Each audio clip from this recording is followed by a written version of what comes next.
நம்ம எடப்பாடியாருக்கு 7.5 சனி போலகுது. எங்க போனாலும் சுத்தி சுத்தி சூனியம் வைக்கிறாங்க. ஒண்ணும் இல்லைங்க, அவருக்கு ஏதோ அவார்டு கொடுத்துக்கிறாங்க. அது இவர் போய் வாங்கின்னு வந்துட்டு இருக்கிறாரு. அங்க பார்த்தா எம்ஜிஆர் படமும் இல்லை, ஜெயலலிதா அம்மா படமும் இல்லையா. செங்கோட்டையனுக்கு உடனே கோபம் வந்துருச்சு. யோ, இந்த அத்திக்கடவு அவிநாசி திட்டத்துக்கு முதல்ல நிதி ஒதுக்குனது அம்மா தான்.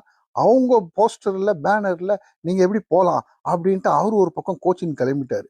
எடப்பாடியாரை கேட்டா, எனக்கு என்னங்க தெரியும், வீட்டுல சும்மா தான் உட்காந்துருந்தேன், ஏதோ பாராட்டு விழானாங்க, விருது கொடுக்குறான்னானுங்கன்ட்டு போய் வாங்கின்னு வந்தா என் தலை மேல விடியுது அப்படின்னு அவரு அழுகுறாரு.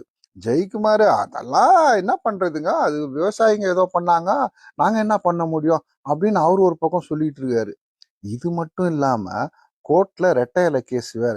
அது சசிகலா அம்மாக்கா, ஓபிஎஸ் ஐயாக்கா, இல்ல இபிஎஸ் ஐயாக்கான்னு ஒரு பிரச்சனை போயிட்டு இருக்கு. சுத்தி சுத்தி இப்படி பிரச்சனை ஆயிட்டுக்குது. என்ன பண்றது? எனக்கு தெரிஞ்சு இப்படியே போறத பார்த்தா எடப்பாடியாரு சேலத்திலேயே செல்ஃப் எடுக்காம போயிடுவார் போலகுதா.